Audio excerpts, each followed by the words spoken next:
संभोग से समाधि की ओर। दोस्तों, क्या आपको भी प्राचीन धरोहरों को देखने और जानने की इच्छा है, जहां अर्थ है, काम है, धर्म है और मोक्ष भी है? नमस्कार दोस्तों, मैं हूं आपका दोस्त मनी वर्मा और अगर आप हमारे चैनल को पहली बार देख रहे हैं तो चैनल को सब्सक्राइब करके बेल आइकन को दबा लें। तो देर किस बात की, आइए चलते हैं ओडिशा की कोणार्क मंदिर की एक रोमांचकारी यात्रा पर।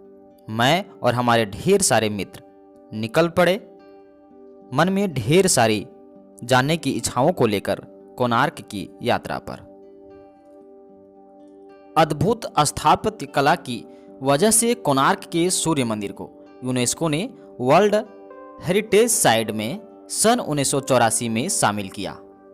इसके प्रवेश द्वार पर शेरों द्वारा हाथियों के विनाश का दृश्य अंकित किया गया है। इसमें शेर अहंकार और हाथी धन का प्रतीक है। मंदिर के पहिए धूप घड़ी का काम करते हैं। इनकी छाया में समय का अनुमान लगाया जा सकता है।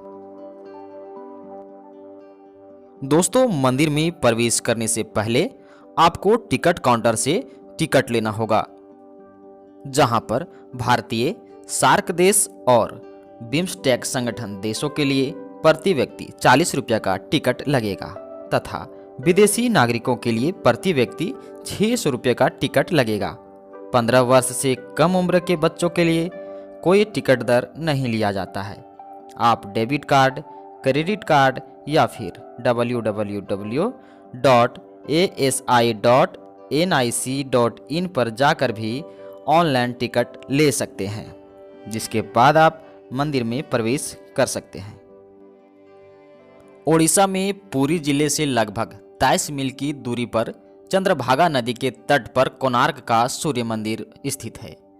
इसकी कल्पना सूर्य के रथ के रूप में की गई है। इसकी संरचना इस प्रकार है कि रथ में 12 जोड़े विशाल पहिए लगे हैं और इसे 7 शक्तिशाली घोड़े खींच रहे हैं। सूर्य का उदय काल मंदिर के शिखर के ठीक ऊपर से दिखाई देता है। ऐसा लगता है कि कोई लाल नारंगी रंग का बड़ा सा गोला शिखर के चारों ओर अपनी किरणें बिखेर रहा है। यह मंदिर अपनी अनूठी वास्तुकला के लिए जाना जाता है। दोस्तों, मंदिर का मुख पूर्व में उगते हुए सूर्य की ओर है और इसके 3 प्रधान हिस्से एक ही सीध में है। सबसे पहले नाट मंडप में प्रवेश द्वार है। इसके बाद जगमोहन और गर्भगृह एक ही जगह पर स्थित है। यहाँ अलग अलग मुद्राओं में हाथियों की सजीव आकृतियां मौजूद हैं। इसके अलावा कई देवी देवताओं, गंधर्व, नाग, किन्नर और अप्सराओं के चित्र नक्काशी से तैयार किए गए हैं, जो देखने पर सजीव प्रतीत होते हैं। दोस्तों, मंदिर के गर्भगृह में सूर्य देव की अलौकिक पुरुषाकृति मूर्तियां विराजमान है, जिसका शिखर स्तूप कोणाकार है और 3 तलों में विभक्त है।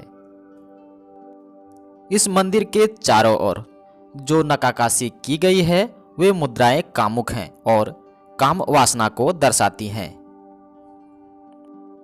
दोस्तों, कोणार्क का सूर्य मंदिर का निर्माण गंग वंश के नरेश नरसिंह देव प्रथम ने 13वीं शताब्दी में करवाया था।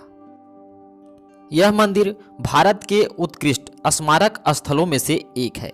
यहाँ के स्थापत्य अनुपात दोषों से रहित एवं आयाम आश्चर्यचकित करने वाले हैं। यहाँ की स्थापत्य कला वैभव एवं मानवीय निष्ठा का सौहार्दपूर्ण संगम है। मंदिर की प्रत्येक इंच अद्वितीय सुंदरता और शोभा की शिल्पाकृतियों से परिपूर्ण है। इसके विषय भी मोहक हैं, जो सहस्रों शिल्प आकृतियों, भगवानों, देवताओं, गंधर्वों, मानवों, वाद्यकों, प्रेमी युगलों, दरबार की छवियों, शिकार एवं युद्ध के चित्रों से भरी हुई हैं। इस मंदिर का निर्माण भारतीय मंदिरों की कलिंग शैली में हुआ है। दोस्तों, यह मंदिर अपनी कामुक मुद्राओं के लिए भी जाना जाता है। इस प्रकार की आकृतियां मुख्यतः द्वार मंडप के द्वितीय स्तर पर मिलती हैं। इस आकृतियों को विषय स्पष्ट किंतु अत्यंत कोमलता एवं लय से संजोकर दिखाया गया है। जीवन का यही दृष्टिकोण कोणार्क के अन्य सभी शिल्प निर्माणों में भी दिखाई देता है। हजारों मानव, पशु एवं दिव्य लोग इस जीवन रूपी मेले में कार्यरत हुए दिखाई देते हैं।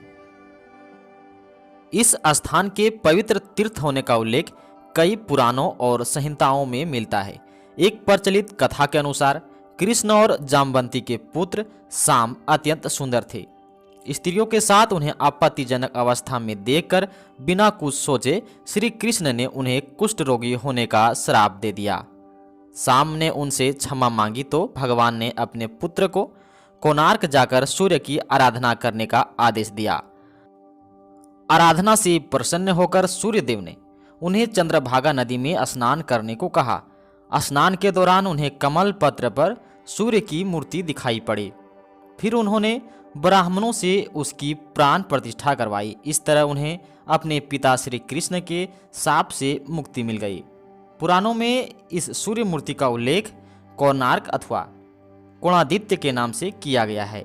ऐसी मान्यता है कि रथ सप्तमी के दिन चंद्रभागा नदी में शाम को वह मूर्ति मिली थी, इसलिए हर साल शुक्ल पक्ष सप्तमी को लोग वहां सूर्यदेव का पूजन करने आते हैं।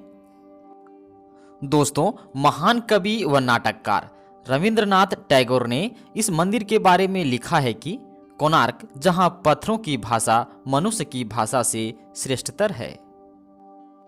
दोस्तों, एक कथा के अनुसार गंग वंश के राजा नरसिंह देव प्रथम ने अपने वंश का वर्चस्व सिद्ध करने हेतु राजसी घोषणा से मंदिर निर्माण का आदेश दिया। 1200 वास्तुकारों और कारीगरों की सृजनात्मक प्रतिभा और ऊर्जा से परिपूर्ण कला से 12 वर्षों की अथक मेहनत से इस मंदिर का निर्माण हुआ। दोस्तों, इस मंदिर की कामुक मुद्राओं की शिल्प आकृति देखते ही बनती है। कोणार्क का सूर्य मंदिर भारतवर्ष के चुनिंदा सूर्य मंदिरों में से एक है। दोस्तों, इस मंदिर की भावनाओं को यहाँ के पत्थरों पर किए गए उत्कृष्ट नक्काशी को ही देखकर अनुमान लगाया जा सकता है कि इस मंदिर को बनाने में कितनी मेहनत की गई होगी। यहाँ के कलाकारों ने कितना मेहनत किया होगा, तब कहीं जाकर इस मंदिर का निर्माण हुआ होगा। दोस्तों, अगर आप कोणार्क का सूर्य मंदिर देखने के लिए जाना चाहते हैं तो इसके लिए सही समय नवंबर से मार्च के बीच है। यहाँ ज़्यादा सर्दी नहीं पड़ती है। दोस्तों, अगर आप हवाई मार्ग से यहाँ आना चाहते हैं तो निकटतम हवाई अड्डा बिजू पटनायक इंटरनेशनल एयरपोर्ट है, जो भुवनेश्वर में स्थित है, जहाँ से मंदिर की दूरी 60 किलोमीटर है। अगर आप ट्रेन से आना चाहते हैं तो निकटतम रेलवे स्टेशन पुरी है, जहाँ से मंदिर की दूरी 35 किलोमीटर। दोस्तों, बाय रोड आने के लिए आपको बस, टैक्सी और ऑटो की सुविधा 24 घंटा मंदिर तक आने के लिए उपलब्ध है।